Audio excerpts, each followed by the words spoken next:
You are about to witness the very exciting story of a city and its people. Welcome to motherfucking Detroit.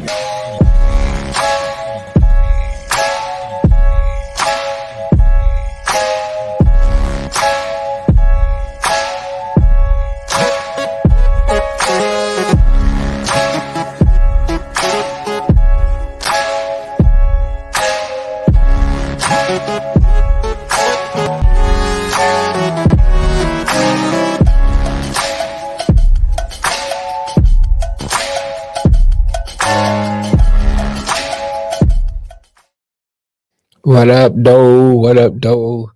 This is Detroit Mail. Welcome to the No Name Podcast, where we talk all things Detroit Lions. Well, let's get the preliminaries out the way. If you have not done it, go over to our YouTube page at ILW Sports Network and subscribe to our new YouTube page. Like, share, and subscribe. And we have a Facebook page, Facebook Network. ILW Network, ILW Sports Network is our Facebook page. And one thing we like to do, the keyword, as Lamar say, is networking. So if you have something that you are promoting, go ahead and go over to the ILW Sports Network and upload that. We will push your product. If you have a hot take that you want to talk about, anything sports related, go over to the ILW Network Facebook page and upload your hot take. We on Twitter. We are on IG. We stream live every Monday and Thursday at 4 p.m. to YouTube, Facebook, that same Facebook page I was referring to, and Twitch. So you want to catch us live and you just want to save your hot take and get on the show and talk and give your hot take, then you can. You also can phone in. We will take your phone call, or you can just jump in the chat and say what you got to say in the chat. Also, we have the official ILW Network snapback hats. So if you're interested in getting one of those hats or just want to support the channel, go over to our Cash App, ILW Network Cash App, and you can drop $30 into that Cash App and your address, and we will send you an ILW Network snapback hat. You should see it scrolling across the bottom there. I think that's everything. Is that everything? That's everything. All right, let's get to the preseason. So, the Lions played the second preseason game against the Indianapolis Colts, and it was better. A lot better. I want to start off with Dan Campbell's post-game conference. He said he praised the D-line. He said the D-line as a group has improved. And I have to say, I agree with him on that. If you start back to when they had the joint practices, and the day one you kept hearing D-line's getting beat, D-line's getting beat, D-line's getting beat. I'm like, man, I can't believe that. We got great people on D-line. And then the following day, the D-line has improved.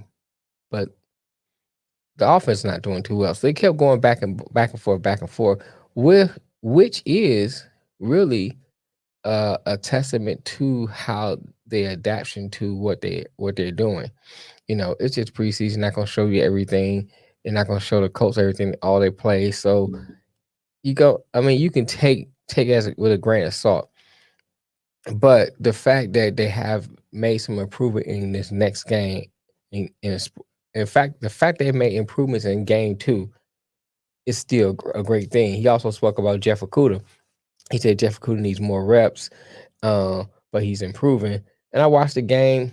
Honestly, I didn't do a in-depth look on film or anything, but from what I saw, he wasn't getting beat, and he seemed to be improved. He made a few good tackles, so I can't really dispute what Dan's talking about.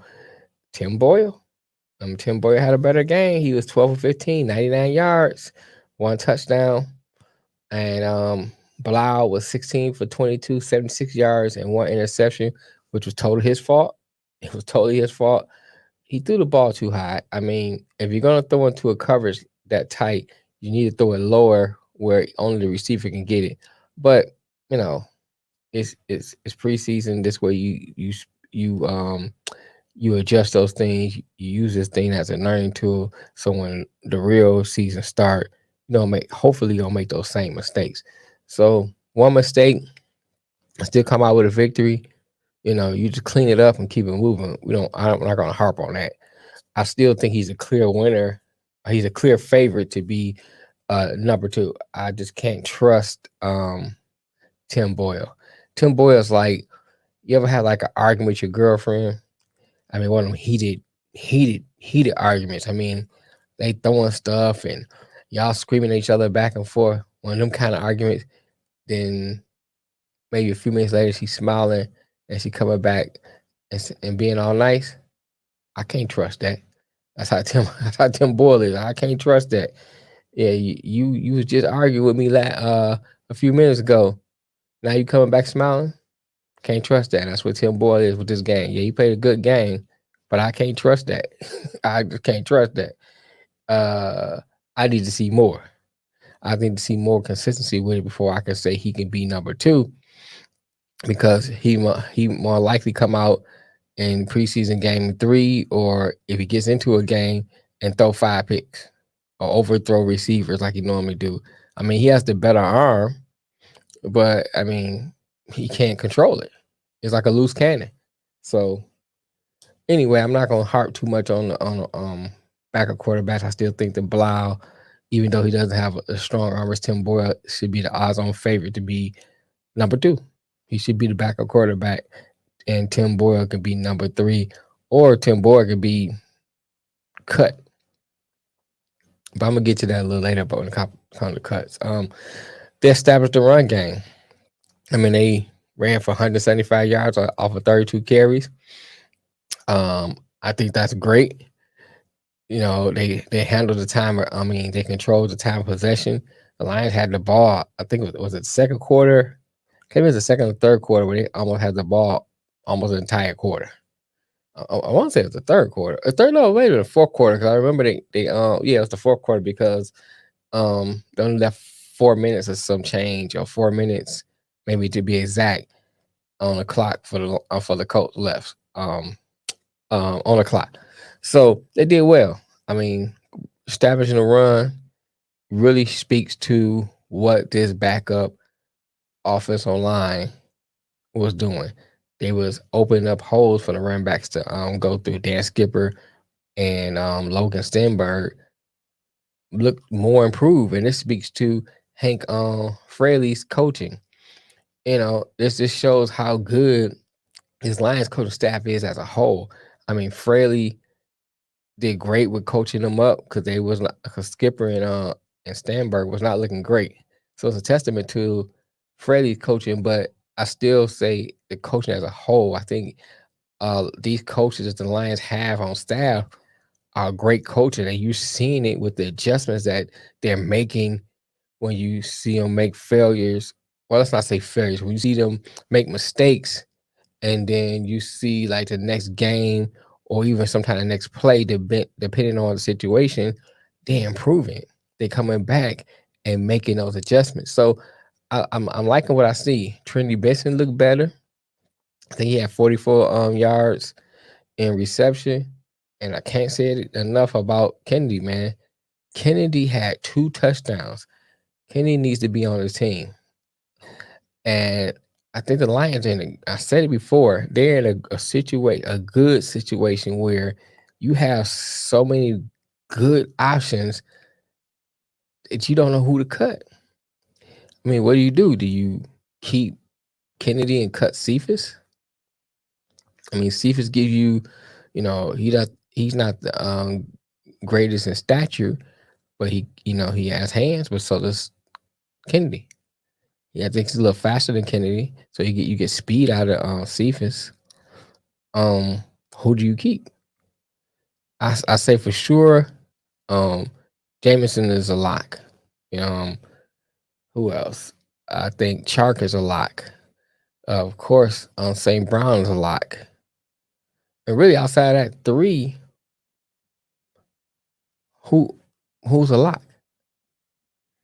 unless I'm forgetting somebody who's a lot. I think those three right there, outside those three, you can argue maybe oh, I can't think of his name right now. The guy that came over from the Rams. Reynolds. Is it Reynolds? All right, y'all don't get me on this one. I can't remember his name for right now. For some reason, my mind's going blank. But Josh Reynolds. Josh Reynolds, I believe that's his name, the receiver. Maybe him, but I mean, then you got Khalif Raymond. I mean, you have a plethora of receivers out there. So you should classify Cephas maybe as in a return and have him and Alexander as your return specialist. I think that Alexander did well today. I like to see what he does next game to kind of really making a true evaluation of whether or not we should keep him on a depth chart or move him to practice squad. But I think as of now, what I see, he's great. He's doing a good job, man. Godwin in Buquay, he looked good.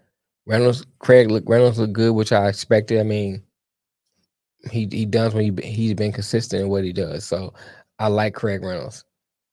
I think the clear 3 running backs is already defined. It's to be Swift, Williams, Reynolds, and then after that, I don't know. I like what Justin Jackson did. I think Justin Jackson looked good. He gives you a nice option coming out the backfield. I mean, he can catch out the backfield for so can Swift.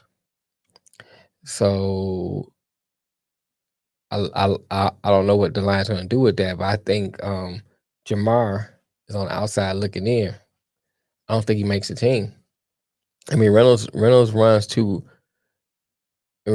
well, and he's not. I mean, he's not going to be better than Jamal or Swift. So where do you put him? And then you got Justin Jackson. So I think Jamar will make the team, man. And then Ewa Buquay, Godwin looks better. Haven't seen him fumble lately, so that puts Jamar on the outside looking in. So I mean, I don't know. That's one of the things I'd be interested to watch as time goes on. How does the Lions handle that? But it's getting what I think next Tuesday I cut 5 more. And after that, they're down to 53. So it's gonna be interesting to see who gets cut these next 5. Now, speaking of that, your tight ends. What do you do? I like functions. Now, we already know TJ Hockenson is a lock, so you already got that. Mitchell played today. He needs more reps to really to evaluate him. I mean, but you just drafted him, so I don't see them cutting him right now. And he didn't like totally mess up. He did. I mean, he caught both passes. I didn't really see how well he blocked, but I don't see him getting cut unless he gets injured again. Do you put on injury reserves or something like that? But since he's not going to cut, so that's already 2 right there. I think you keep Funches for his versatility. You can line him up as tight end and use him as a receiver because he's a big body receiver, especially in the red zone. And Hockenson, unfortunately, has not been healthy the last couple of years he's been playing. So I'd rather have that big body threat with Funches. Then what do you do with Zylster? I mean, Zylster, he did pretty good this preseason game. What do you do with Zylster? What do you do with is it Brock? I might be getting them mixed up, but you got some good depth at tight end. So it'd be interesting to see what happened with those cuts. Now here's my question for the day, because to be very transparent, I was one of the ones who was really down on Jared Goff. If you watch any of my early stuff on ILW Sports, I really, really did not like Jared Goff. I didn't care for Jared Goff. I thought he was horrible. I thought it was a bad. We got the bag end of the deal, but Goff has really improved. He has shown me some things as far as leadership. He has shown me some things far as improvement. He has shown me some things far as being able to carry his team somewhere. Now, Here's the thing. I hear a lot of people saying, well, he's not the quarterback of the future. He's not the quarterback that's going to take the team where it needs to be. I can name a couple. Look at Trent Dilfer. Trent Dilfer had a team built around him and won a Super Bowl. Flacco, he won a Super Bowl. We can go down the line and name quarterbacks who are not elite quarterbacks, but if you put the pieces around them, Jimmy G. Jimmy G is not an elite quarterback. He has a great team. He had a great team around him, would allow him to excel and lead that team to victory. I think Jared Goff has the same skill set. So my question of the day is, what do you do with Jared Goff? If he balls out this year, what do you do? What do you do in the draft next year? Do you go for a CJ Stroud? Do you go for a Bryce? Do you go for a high value quarterback on your first pick? I think you don't. Here's my thing. You can get a quarterback, a developmental quarterback in the later rounds. And look at how this draft went.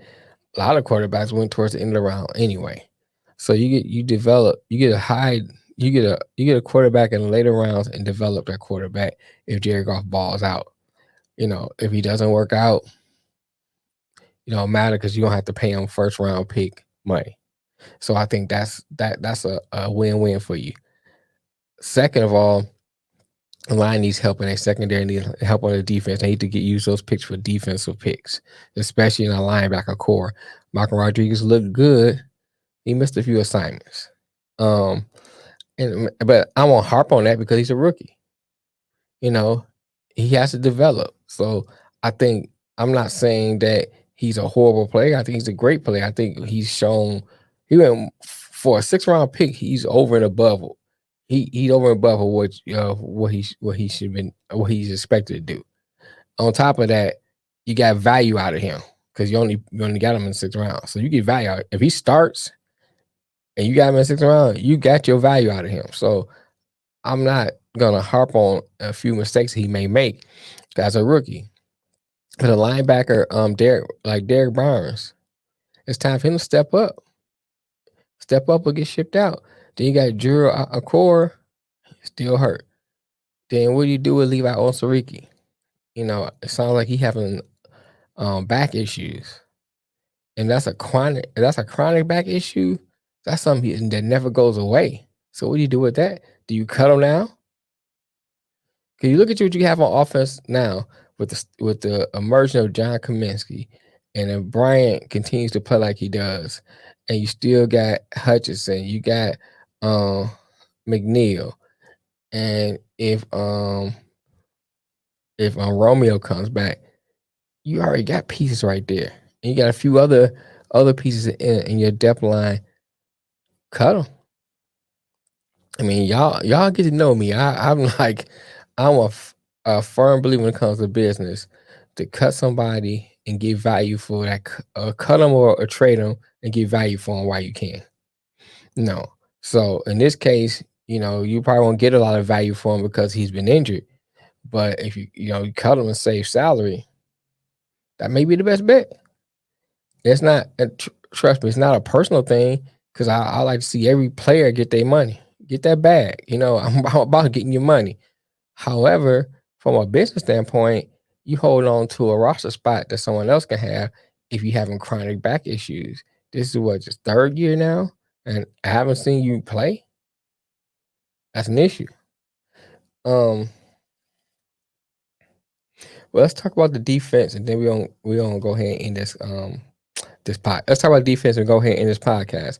Austin Bryant, 2 tackles, man. It looked great. He was all over the place, man. I like what I saw I like what I saw out of him. I already spoke about Kaminsky. I like what I saw out of him.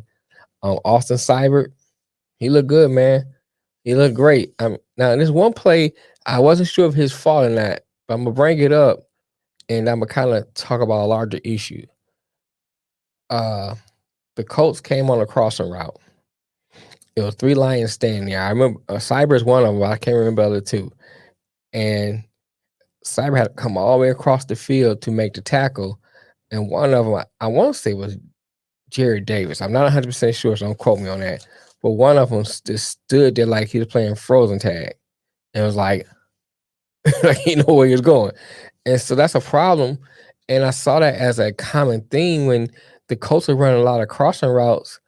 The Lions were a lot of people that's out of position and missing assignments. They got to clean that up. You got to be able to switch off and communicate. And I think that's one of the things that Dan Campbell said in his post game was about communication. He said no secrets out here. So they need to learn how to communicate. And if that person and if somebody's coming across on a crossing route, that speaks to it. Linebacker is the quarterback of the defense. So your linebacker can step up. Hey, pick that up, and either he picks it up or depending on the scheme they running, someone else picks it up. But make sure you pick that up coming across the field. It shouldn't be that someone has to come from one side of the field to the other side of the field to make a play. And you clean that up. But I saw that a lot in this Colts game when they ran that crossing route. Lions was getting ate up on that. I think it was Mark Gilbert. He was picked. What's the guy named Strong? I think his name was number 17 for the Colts on that touchdown play. He falling down. You can't be falling down trying to get the ball. The ball ain't on the ground; it's in the air. You need to jump up, not fall down. Kirby Joseph missed a lot of assignments. But like I said, and same with him with Malcolm Rodriguez, I'm not gonna harp on Kirby Joseph as much as I'm gonna harp on some of the guys that's been here for a year or two. These are rookies. Some of the things I expect. Now, I'm gonna say this, and y'all mark my words on this. I want y'all to jump in the comments and see what y'all think about this, but I'll mark my words on this, time stamp it, date it, everything. As the year goes on, and you get like middle of the season, maybe late in the season, that this defense is going to look a whole lot better. Watch what I tell you. All those things that we point out, I think the first few games, you're going to still see some of the same mistakes, but I think as the season goes on, because I have that much confidence in the coaching staff, they're going to make those adjustments, and slowly you're going to see the defense get better and better. And by the time next year comes around and they get their trades and they go into the draft and start getting other picks, 23, you're going to see a whole better defense. By 24, we're going to own the division. Watch what I tell you. We're going to own the division. If everything, and that's barring any injury, anything catastrophic happens, but by 2024, you're going to own the division. And if you've seen the video I just put out maybe earlier today, there was a guy who put out a video and talking about the Lions were pathetic. We're going to make them eat those words. But anyway, that's all I wanted to say. Please like, share, subscribe.